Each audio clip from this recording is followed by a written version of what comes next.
There are many ways to look at data. Two views that can be clarifying for learning businesses are the performance view and the potential view.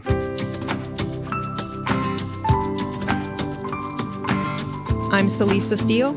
I'm Jeff Cobb, and this is the Leading Learning Podcast. Data or data? Singular or plural, as in the data show or the data shows? Yeah, data raises a lot of questions, but it has, or they have, a lot of fans too. Some people swear by the need for data to make decisions, and even if they're not extremist about it, most people will at least say they buy into the importance of using data. Yes, and Jeff, you and I personally believe that data should play an essential part in shaping the strategy and the tactics of a learning business. And that's why we've decided to focus on data in this episode, number 409. And we're particularly focusing on the role of data in helping learning businesses make decisions. That's right. And one of the reasons we're thinking about data these days is because of a recent in-person event that we were part of. That's right. ASAE, the American Society of Association Executives, held a one-day single-track event in person at their offices in Washington, D.C. on April 18th called Learning by Association, Launching Successful Professional Development Initiatives. And so this was a pretty focused event, pretty tight focus around launching professional development initiatives. There was just a single track to it. It's kind of a minimum viable product approach, I guess you would say, sort of a way for them to test out whether this was something to do or not on an ongoing basis. Yeah, when you say for them to test out, it might be worth unpacking that a little bit, because I believe that the Professional Development Section Council was particularly instrumental in coming up with the idea for this event and pulling it off. Then, of course, well supported by ASAE staff in doing that. Right. So ASAE has a lot of events for association professionals. Obviously, that's the focus of the American Society of Association Executives. But somewhat missing from that really has been a focus on the professional development area. And we know that education is a huge part of what most associations do. Most of them have it as a revenue source, kind of tracks back to what we focus on, reach revenue and impact, that revenue part. Big thing for associations, impact, big thing for associations, but not a lot of dedicated professional development programming up until now. Yeah, and so the PD Council realized that there has been this gap, and so they decided to put together this event and roll it out. Diana Elkins, who's the board chair or the chair of that committee right now, at one point said, she started chanting, "We're number 4, we're number 4," because one of the key data points that they had going into this is that out of all of the different segments that ASAE represents, when you think about associations like membership, for example, it turns out that professional development is the 4th largest group. So very significant segment of the people that ASAE seeks to serve. And yet they did not have a dedicated conference for them. So there was a little bit of data there. Well, they had that data saying this is an important segment. So that's established clearly by data. We also know clearly that there are not dedicated offerings for that segment. And ASAE has done various things in the past to sort of fold in professional development here and there. But in terms of really dedicated, that hadn't happened. And of course, there's just been a lot of anecdotal input and good old common sense applied to say it would make sense for us to have something here that we could then gather more data from to determine what we then do going forward. And I think the timing of this happening in 2024, a few years post the initial lockdowns that were caused by COVID-19, I think it was an important factor in having the decision to hold this in person. And there really was a lot of energy in the room that day. Yeah, and we've seen this a lot. I mean, there's still a lot of pent-up desire for community, conversation, networking, that we're still seeking, opportunities post-COVID, post-Zoom, consuming our lives to be able to engage in that sort of peer-to-peer interaction. And you could definitely feel it in the room here. And you could feel it in the room, but that's not to say that there weren't also comments that showed the difficulty for some people in showing up in that room for a full day. Comments about, wow, this is starting really early and going really late. And so if you happen to have responsibilities at home, perhaps around getting kids to or from school, it can be a challenge to show up at 8 a.m. or a challenge to stay through the reception that went till 6 p.m., for example.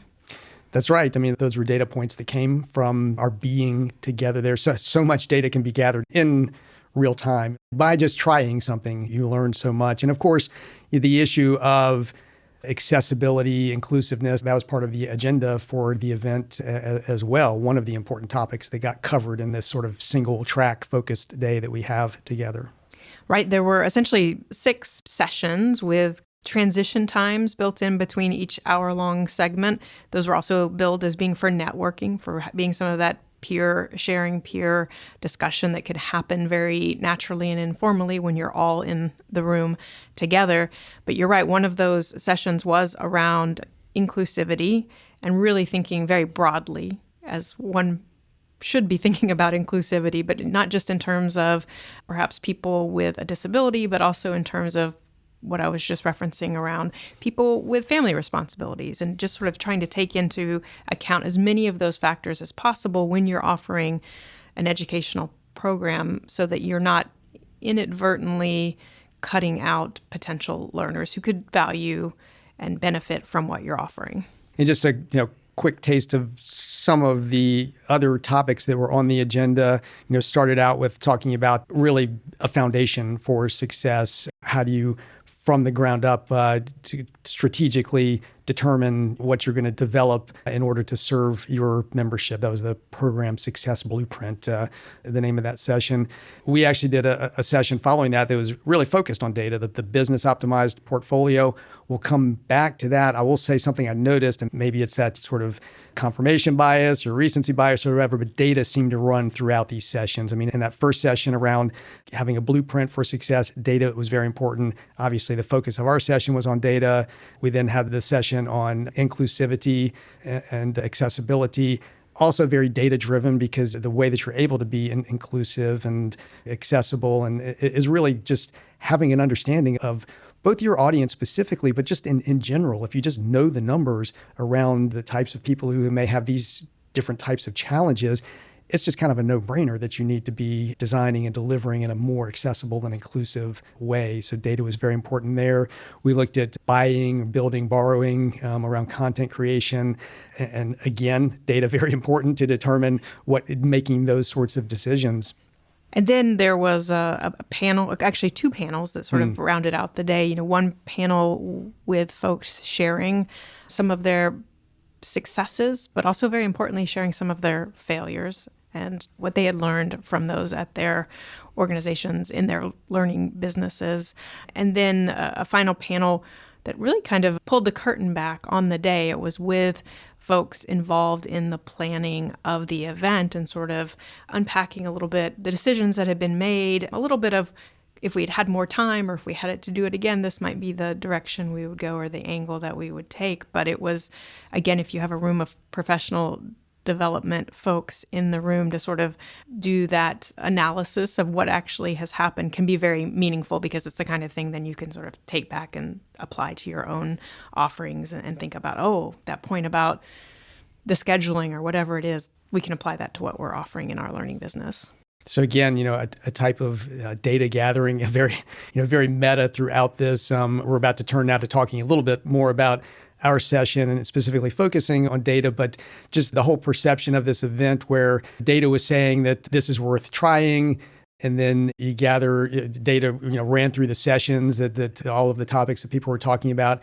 And then this sort of backing up and looking at the event itself and saying, what data are we gathering from this that then might shape what we do going forward? And I think that just encapsulates a lot of what happens when you're doing any sort of educational programming, any sort of professional development program. You've got that pre-data, you've got that data that's going to inform the topics, and then you've got the collection of data to then plan for going forward. At Tagoras, we partner with professional and trade associations, continuing education units, training firms, and other learning businesses to help them to understand market realities and potential, to connect better with existing customers and find new ones, and to make smart investment decisions around product development and portfolio management. Drawing on our expertise in lifelong learning, market assessment, and strategy formulation, we can help you achieve greater reach, revenue, and impact. Learn more at tagoras.com/more.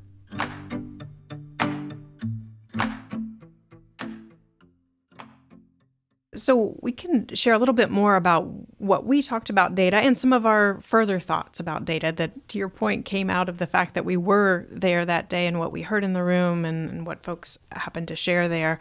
I mean, again, back to what we said at the outset of this episode, we really do believe in the importance of data, the value of data in helping learning businesses decide what to do. And so we're bringing that interest and we're bringing a lot of experience in helping learning businesses look at their own data and determine what that might mean about what they should add to their portfolio, what they might need to take out of their portfolio, how the portfolio is performing. So, we come in with both experience and interest in this topic of using data for decision making. Right.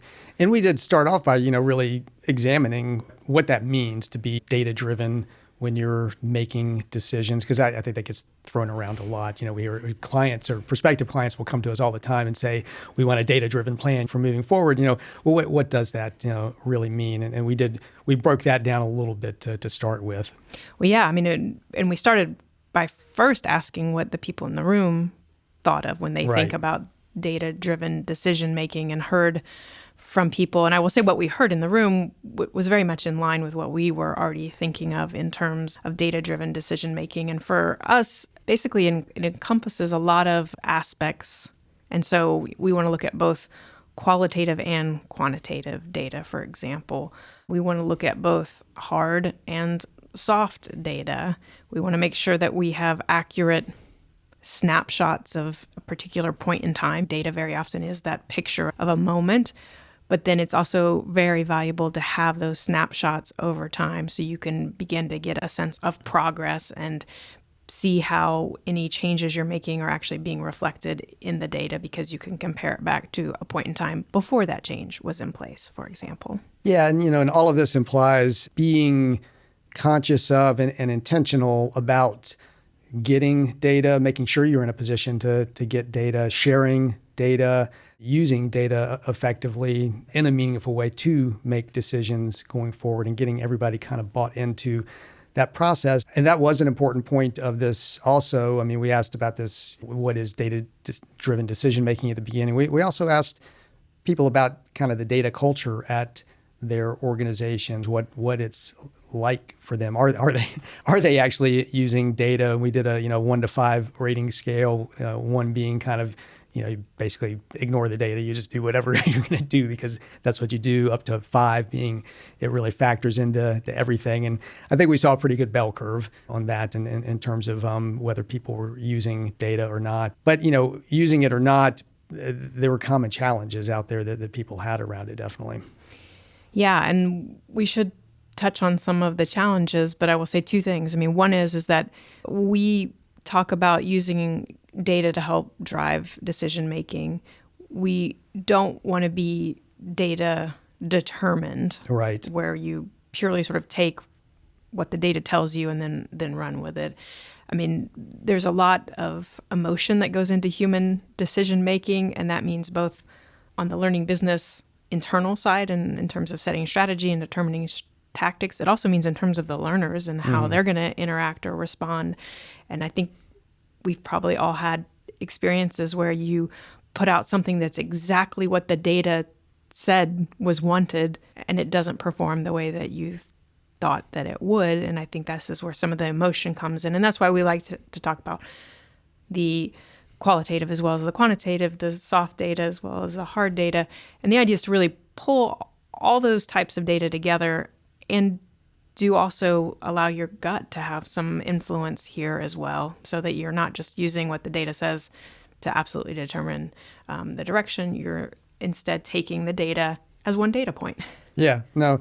And you made the point earlier too about data over time, you get those snapshots in time, but you need to look at it over time as well. Because we find all the time that an organization will run, the big needs assessment survey or the big member survey or, whatever it is. And they get that big bump in data that maybe they're doing like once every 5 years. And suddenly that becomes the driver for everything.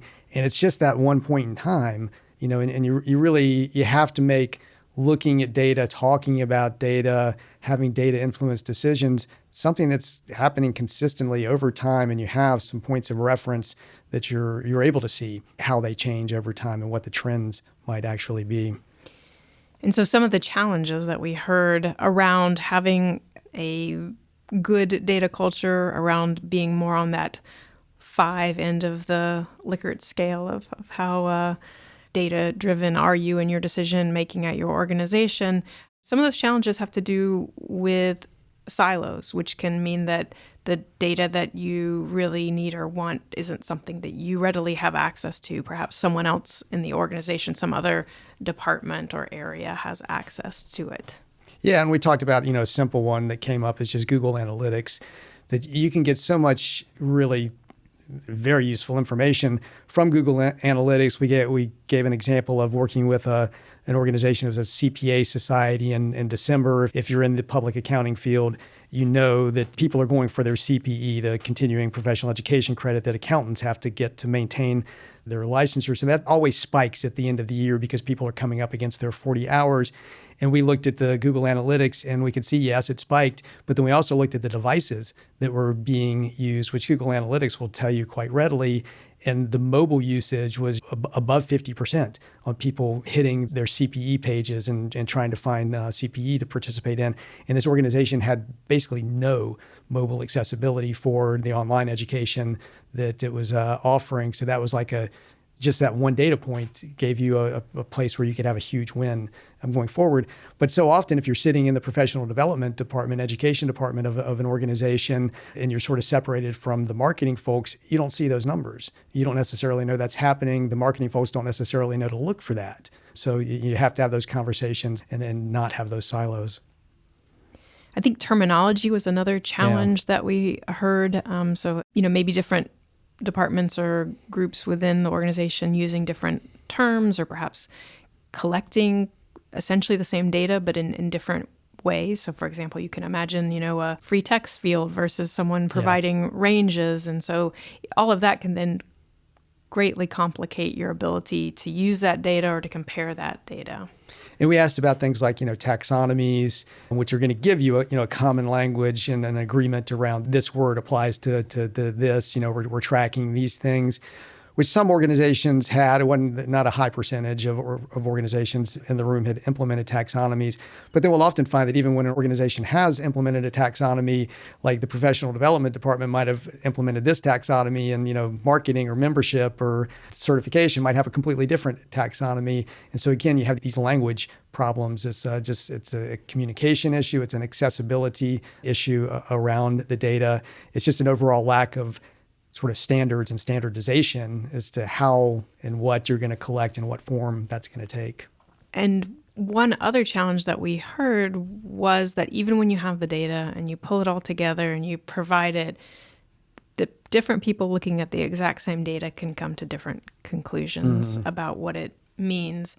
And for us, I think that gets back to this idea of data-driven but not data-determined decision-making, because it's all fine and good to think that data is going to point very clearly to the one correct, true path. But in reality, it often doesn't. It usually steers you in the right direction. It's directional, yeah. And you still then have to use other sources of just strategic thinking, critical thinking to determine, okay, we're headed this direction. Now, what specifically do we do, or how do we specifically capitalize on that opportunity that the data is pointing us towards? Right. And then once you're out there and doing it, you have to be willing to course correct. I mean, we were referencing at the beginning, that the PD Council at ASAE, thought this was something to do to get people in the room for this particular offering.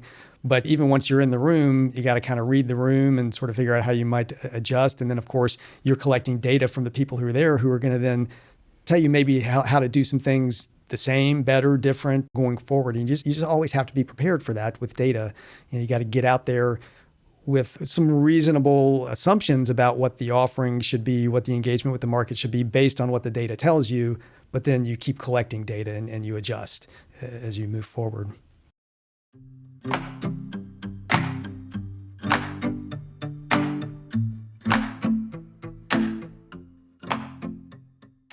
So there are many ways to look at data or to think about data. One approach that we're fans of is by thinking about data from both a perspective of performance. So what can it tell you about how you're currently performing? So your products and services and what you're able to achieve with those currently. That's one view, performance. The other view that then you can take is around potential. So performance, how are you performing? Potential, how could you perform or how might you perform? So that's then much more about adjustments that you might make to your overall strategy, to your specific products and offerings, and thinking about what you might add, change, or remove. And discussing sort of those two big areas, big buckets of data was really kind of the meat of our presentation. And we won't try to go into all of that in a podcast because a lot of this was very conversational too, and people contributing, what they're doing. But within that performance bucket, we like to further break that down. And again, a lot of what we were doing in the presentation was just trying to give people some language, just an approach for talking about data, for categorizing data, so that when you do get, in that room with other people, you have some ways to sort of parse it out and have meaningful conversation around it. And within that performance bucket, probably no surprise to anybody who's been, following us or listening to us, we tend to break that down into reach, revenue, and impact. So what are some of those data points that are going to tell you whether you're reaching those right learners that you want to be serving? What are the data points that are going to tell you if you're making the revenue that you need to be making? And what are the data points that are going to tell you whether it's actually doing anything, whether you're moving the dial with your educational offerings? And so in that reach area of performance, you're going to be looking at things like web traffic. You mentioned Google Analytics earlier. You're going to want to be seeing how many people are coming to your sites, which pages on your sites, that level of detail, that kind of data. You also want to be looking at email. In our experience, most learning businesses rely very heavily on email to sell their products and services. And so you want to be looking at things like email open rates, click rates.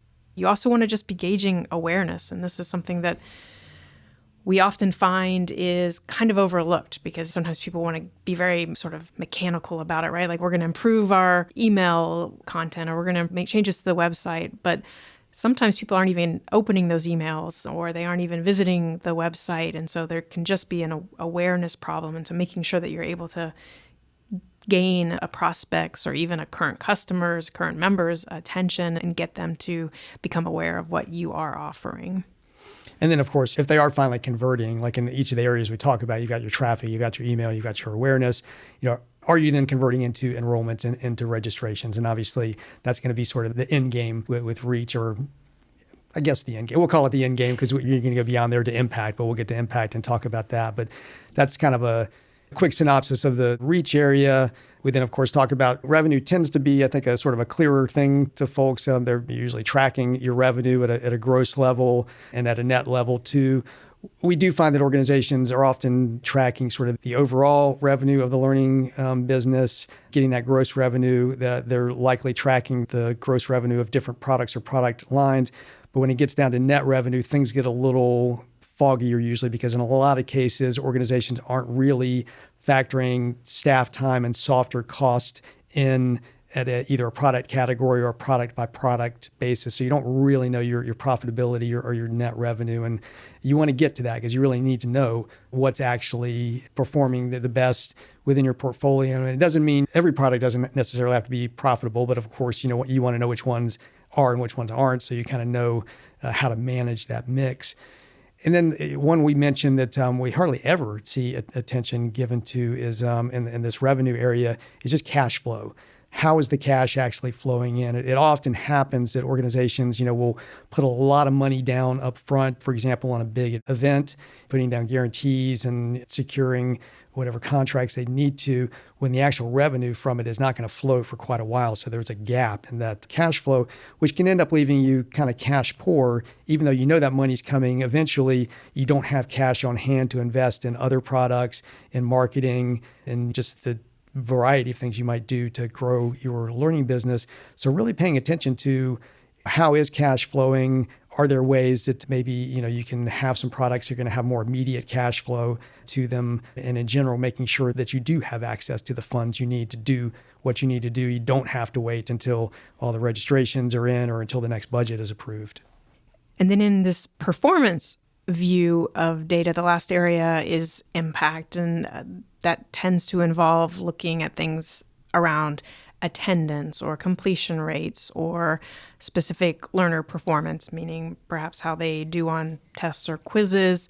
It can also involve looking at engagement, feedback. It can look at retention. So are those learners that take one course from you coming back for second, third, fourth courses, for example? So kind of like revenue, I think a lot of the things that tend to get tracked under impact are fairly typical, but there's still often a lot of room for improvement to make sure that you're collecting data that really is actionable and going to help you make better products or services. And we've had Dr. Will Thalheimer on the podcast before talking about how to kind of take your smile sheets to the next level so that you're getting useful information out of those reactions from your learners and that you can use that data to then improve your products. And this is one of those great areas for a form of tracking over time. So not just getting the reactions right at the end of a course or a session. I mean, get those, but then also follow up, whether that's a week later, 3 months later, 6 months later, to find out, is what was taught in that learning experience, is that actually being applied in whether that's on the job or wherever it was intended to be applied. But you have to collect that data to know. And we do know that a lot of learning businesses rely on learners to self-report how effective something is, how much they're applying it. And that often is somewhat necessitated by reality, but there's also the opportunity to think beyond just asking learners for their reactions and their views, to think about how else could you sort of triangulate or get different perspectives on the value of that learning. Perhaps you can have access to their managers or their bosses to get some input on the performance. You might be able to use something like Brinkerhoff case success method to go out and gather some stories of people who really are having important impactful results come from the education offerings that you're putting out there. Right. And we have a past episode with Rob Brinkerhoff, and so we'll make sure to link to that in the show notes for this episode.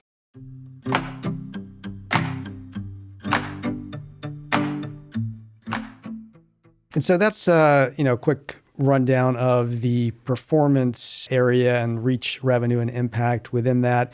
And then, as you noted, Celisa, we also covered this potential area. So, performance is about what's happening now or what has happened in the past. How are we doing? And then potential is about what could happen in the future. What could we be doing? How might we improve? And we'll probably, I think we'll maybe say a little less about this because we really focused on 3 of our tools to help people with this. And we've talked about those tools a lot in different episodes on the podcast. So we'll link to those. But those were the value ramp, the product value profile, and the market insight matrix. And we're using those 3 tools, but kind of the umbrellas that those fall under that are going to help you realize your potential is that you're going to want to do some kind of portfolio analysis. So that's where we're recommending the value ramp could be useful to help you kind of look at the overall story and sense that your portfolio is telling to the world. You're also going to want to do some kind of product analysis so that not just at that overall portfolio level, but at the more individual product level, or at least product line level, how are things performing? And so then that's where the product value profile is potentially useful. And then, of course, you just need to be doing market assessment generally to make sure that you are taking advantage of opportunities and that you're aware of any risks or threats to what you're currently offering. And that's where the market insight matrix can help. And this, of course, this is, again, an over time thing. The insight matrix gives you kind of a framework for different types of data points to track for different reasons over time, and to be able to provide some visibility and some accountability around those metrics so that you can have them as an ongoing conversation point. And we emphasize there, and we'll emphasize here, that all of these are just great sort of thinking and conversation tools. They're ways to help you surface the opportunities, the challenges, the issues, and do it in a way that makes it as visual as possible, and also makes it as referenceable as possible by multiple people. So you can put the value ramp, all you have to do is draw it, on a whiteboard, and you can start a conversation around that's data driven. And you can use the data you get from that conversation to then determine, what do we need to go out and do more in terms of gathering data. Same thing with the product value profile. Same thing with the market insight matrix. And then we said at the outset that we're fans of data and that we're fans of using data to help make decisions. So maybe we should unpack that a little bit, because again, it's very easy to say, yeah, let's use data to make decisions. Well, what does that actually look like? What does decision making look like? And where are some of the opportunities to apply data? And there's a framework that we talked about. Yeah. And, again, very simple, can help with a group trying to make a decision. Any good decision process is really going to have three elements to it. You've got your objective or objectives that you're trying to achieve, in this case, based on the data that you're working from. You've got your alternatives, which are the different ways that you can achieve the objective or the objectives that you're pursuing. And then you've got the risk that may factor into any of those alternatives and into whatever final decision you go with. And risk break down a little bit further into both severity and likelihood. Right. Because not all risks are equal. Some of them, if, for example, you're considering some sort of very expensive product development process that's going to take years, require hundreds of thousands of dollars, that's a pretty high risk that something could go wrong. If you're thinking much more of like a minimum viable product, like the ASA event that's held at their offices, not a whole lot of overhead, that's a very different level of risk if one of those fails versus the other one, for example. So there's the severity, but then there's also the likelihood. So how likely is it that either of those might potentially fail? Yeah, and so something like a minimum viable product, the reason that's so attractive in the first place is the likelihood with any minimum viable product is usually relatively high that it's going to fail, because usually you're venturing with something new, but you're reducing that seriousness significantly so you feel okay putting it out there, because if it does fail, you're not bankrupting yourself, in the process of doing that. And around the objectives, I think this is an area where in so much of the work that we do and that learning businesses do, you can gloss over the objectives and you can sort of think, yeah, we know what the objective is, but you really need to dig down and make sure that everybody is actually clear on what that objective is. I can give an example from outside a learning business. Jeff, you might be faster thinking than I am about an example from a learning business. But if you just think about somebody saying something like, well, I want a car to get to work. Well, if you really unpack that and realize that the objective is actually, I need to get to work. Well, maybe the car isn't, that's one alternative to kind of talk about that next piece. But there could also be, maybe there's a public transit option that would also get you to work. Or maybe Uber would turn out to be less expensive than buying a new car and all the maintenance and everything that goes with it, for example. Yeah, and I think I'll just stay with that non-learning business example, because I think it's easy for folks to digest. Once you've got that objective, then, as you're indicating, that introduces your alternatives. Everything flows from the objectives. So you really have to be clear and crisp about what those objectives are, so that you're then looking at the right alternatives and really weighing the pros and cons of those alternatives. This is when the whole pros and cons thing, tends to be valuable.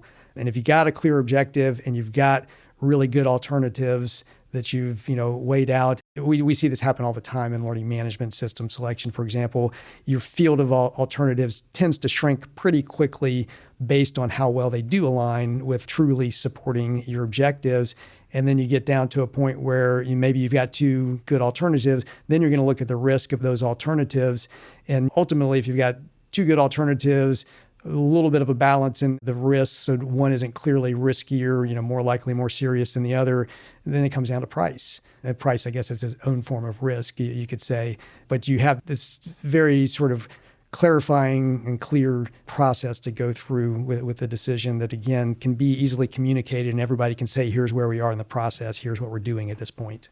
And so, I think those objectives, again, are just so important. That's essentially the goal. And so when everyone has those objectives clearly in mind, everyone's really clear and in agreement around those objectives, around that goal, then that's going to tell you a lot about what you need to do. It's going to also tell you a lot about what your key performance indicators might be, right? There are a ton of data points that any of us could be tracking. I mean, there's way more data than we can actually make effective use of. And so what having those clear goals and objectives is going to help you do is determine what are those key data points so that we do have good data to help us in our decision making and fine-tuning our approach, but we're not drowning in the data and that we're not sort of missing the signal for all the noise that the data might be producing.